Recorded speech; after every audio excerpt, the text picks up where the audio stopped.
साथियों नमस्कार। आइए आज हम लोग बात करेंगे बिहार शिक्षा विभाग द्वारा जारी एक बहुत इंपॉर्टेंट लेटर को लेकर के। आप जानते हैं कि साथियों पिछले कई दिनों से कुछ साथियों द्वारा बहुत ही ज़्यादा गुमराह किया जा रहा था छात्रों को, खास करके जो है वो आपका बीटेट से संबंधित। तो साथियों बीटेट से संबंधित एक इम्पॉर्टेंट लेटर जारी हुआ है। सबसे पहले तो हम लोग एक लाइन में उसको देखते हैं, फिर उसके बाद सीएम नीतीश कुमार ने शिक्षक बहाली को लेकर के क्या कुछ कहा है हम लोग उस पर भी चर्चा कर लेंगे। तो साथियों आइए यहाँ पे देखिए, ये है प्राथमिक शिक्षा निदेशालय और यहाँ पे देखिए प्रेषक में है रवि प्रकाश, निदेशक प्राथमिक शिक्षा, ठीक है, सेवा में। इसने बिहार विद्यालय परीक्षा समिति को एक पत्र जारी किया है। उसमें कहता है कि याचिका संख्या इतना दिनांक जो है 5/4/22 को आप जानते हैं कि माननीय पटना उच्च न्यायालय में बीटेट से संबंधित एक केस दायर किया गया था।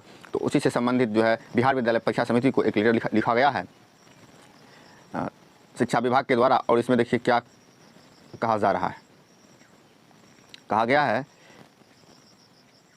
कि यहाँ पे देखिए अपर मुख्य सचिव की अध्यक्षता में शिक्षक पात्रता परीक्षा के संबंध में 26/4/22 को आहूत बैठक में निर्णय लिया गया है कि बिहार, ठीक है, बिहार पंचायत प्रारंभिक विद्यालय सेवा नियुक्ति पदोन्नति स्थानांतरण, ये तो नियमावली की बात है। नियमावली 2020 में किए गए प्रावधानों के तहत शिक्षक नियुक्ति के लिए निर्धारित अर्हता में केंद्र अथवा बिहार सरकार द्वारा आयोजित शिक्षक पात्रता परीक्षा टीईटी में उत्तीर्णता प्राप्त होना शामिल है। जी हाँ साथियों, कहने का मतलब है कि या तो बिहार टेट हो या केंद्र का सीटेट हो, दोनों में उत्तीर्णता प्राप्त होना अनिवार्य है। दोनों में कहीं से कोई बाधा नहीं है, ठीक है। उसके बाद फिर कहता है केंद्र सरकार द्वारा प्रतिवर्ष केंद्रीय शिक्षक पात्रता परीक्षा सीटीईटी आयोजित होती है। उक्त स्थिति में राज्य सरकार द्वारा शिक्षक पात्रता परीक्षा टीईटी अलग से आयोजित करने की कोई आवश्यकता महसूस नहीं। जी हाँ साथियों, यानी कहने का मतलब है कि केंद्र सरकार जो है हर साल जो है सीटीईटी का आयोजन करती है और हम उसको समान रूप से अपने यहाँ लागू कर रहे हैं। तो इसलिए हमें नहीं लगता है कि मेरे यहाँ बिहार टीईटी कराने की आवश्यकता है, ठीक है। बहुत अच्छी पहल है सरकार का, शिक्षा विभाग का।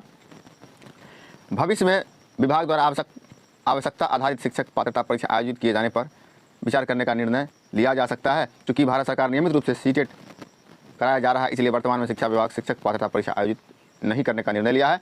जी हाँ साथियों, ये यहाँ पे देखिए 13/6/22 का लेटर है। तो साथियों कहने का बात यही हुआ कि बीटेट पर लग गया है द एंड का मोहर। अब बीटेट का कोई भी साथी भ्रमजाल ना फैलाएं, कितना भी कुछ करेंगे तो अब बीटेट का कुछ होने वाला नहीं है, क्योंकि स्पष्ट शिक्षा हाई कोर्ट के आदेश के बावजूद भी शिक्षा विभाग ने स्पष्ट कर दिया कि बिहार टीईटी हम एनी हाउ अभी आयोजन नहीं करेंगे, क्योंकि केंद्र सरकार हर साल सीटेट का आयोजन करती है और हम उसको समान रूप से अपने यहाँ लागू करते हैं। अब देखिए साथियों एक बात है ना, यहाँ पे देखिए एक बात निकल के सामने आ गई। देखिए सेवा नियमावली, और ये देखिए ये क्यों लिखा गया है कि नियुक्ति, उसके बाद है प्रोन्नति स्थानांतरण, अनुशासनिक कार्रवाई एवं सेवा शर्त। आप जानते हैं कि ये सब बातें नियमावली में लिखी होती है। अब जैसे यहाँ पे नियमावली 2020 का जिक्र हुआ है, बहुत सारे साथी इसी को लेकर के जो गुमराह करना शुरू कर देंगे कि शिक्षा विभाग ने नियमावली 2020 का जिक्र किया है। साथियों आप जानते हैं कि अपर मुख्य सचिव इससे पहले संजय कुमार सिंह ने भी कहा था कि अभी हम यदि कुछ भी बात करेंगे तो नियमावली 2020 का ही बात करेंगे। और साथियों आप जानते हैं कि बिहार में कोई भी नियमावली हो, चाहे वो नियमावली 2020 की बात हो या नियमावली 2012 की बात हो या फिर नियमावली 2022 में जो नियमावली आएगी संशोधित या उसकी बात हो, साथियों कोई भी नियमावली है बिहार में तो उन सभी नियमावलियों में बिहार टेट और सीटेट को इक्वल कहा गया है। इसीलिए साथियों यहाँ पे नियमावली 2020 का जिक्र किया गया है। इसलिए इस बात को लेकर के कहीं से भी कोई संशय नहीं रखना है कि शिक्षा विभाग नियमावली 2020 के बाद फिर से लागू करने जा रही है। आप जानते हैं कि यहाँ नियमावली 2020 का अर्थ है सीटेट और बीटेट को लेकर के कि उसमें समानता दी गई है। और ये कोई नियमावली 2020 की बात नहीं, ये नियमावली 2012 के में भी सेम कहा गया है, ठीक है साथियों। अब यहाँ पे देखिए ये हिंदुस्तान का आज का न्यूज़ है, कहता है शिक्षक बहाली की प्रक्रिया तेज होगी, ठीक है साथियों। सीएम बोले हैं, देखिए सीएम क्या बोले हैं कि शिक्षक बहाली की प्रक्रिया तेज होगी, मुख्यमंत्री बोले हैं जनता दरबार में, ठीक है। अब क्या है कि मुख्यमंत्री नीतीश कुमार ने कहा है कि राज्य में शिक्षक बहाली की प्रक्रिया तेज होगी। जी हाँ साथियों, और आप देख ही रहे हैं कि शिक्षक बहाली की प्रक्रिया काफ़ी तेज गति से चलना स्टार्ट कर दिया है।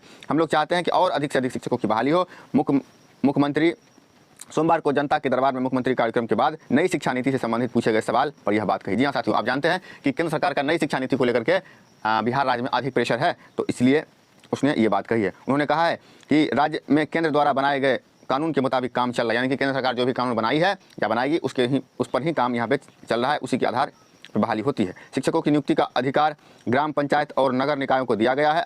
अगर कोई नया नियम केंद्र सरकार बनाती है तो फिर उस पर आगे काम होगा, अभी तो हम लोग ठीक से पढ़ा। जी हाँ साथियों, यानी कहने का मतलब यहाँ पे देखिए बात यही हो गई कि केंद्र सरकार जैसे ही कोई रूल रेगुलेशन बनाती है तो इनका कहने का मतलब है सबसे पहले हम उसको लपक लेंगे, यानी सबसे पहले बिहार में लागू कर लेंगे, इसमें कहीं से कोई बाधा नहीं है, ठीक है साथियों। तो यहाँ पे कहने का मतलब ये हुआ कि यदि नई शिक्षा नीति को लेकर के केंद्र सरकार कोई पहल कर देती है तो बिहार सरकार उसको अपने यहाँ लागू करने से बाज नहीं आएगी। लेकिन अभी यहाँ पे फिलहाल नई शिक्षा नीति का जो प्रावधान है, जो मापदंड है, हमें नहीं लगता है कि 7वें चरण में वो देखने को मिलेगा।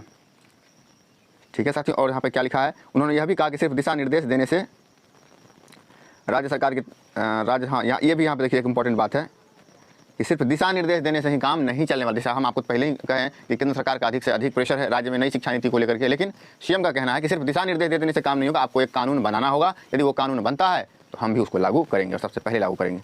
ठीक है, वही बात यहाँ पे है, केंद्र को कानून को भी बदलना पड़ेगा, राज्य ने कहा। ठीक है, तो यही सारी इसमें बातें थी साथियों, हमें और इसमें कोई बात है नहीं। तो नई शिक्षा नीति को लेकर के भी हमें लगता है कि सारी बातें स्पष्ट और क्लियर हो गई होगी कि राज्य सरकार नई शिक्षा नीति को लेकर के तत्पर है, अवश्य लागू करेगी, लेकिन इनका कहना है कि केंद्र सरकार एक कानून बना दे और जिस दिन कानून पारित हो जाएगा बिहार सरकार सबसे पहले उसको लागू करेगी। तो हमें लगता है कि नई शिक्षा नीति का भी कोई भी बात नहीं है। तो उम्मीद करते हैं साथियों कि ओवरऑल सभी डाउट क्लियर हो गया होगा, और फिर हम लोग किसी और वीडियो में मिलेंगे, कोई और बिंदु को लेकर के उस पर चर्चा करेंगे साथियों। तो उम्मीद करते हैं कि यदि ये वीडियो आपको पसंद आया तो लाइक करना मत भूलिएगा, चैनल पे पहली बार आए तो सब्सक्राइब अवश्य कर दीजिएगा। वीडियो देखने के लिए आप सबका बहुत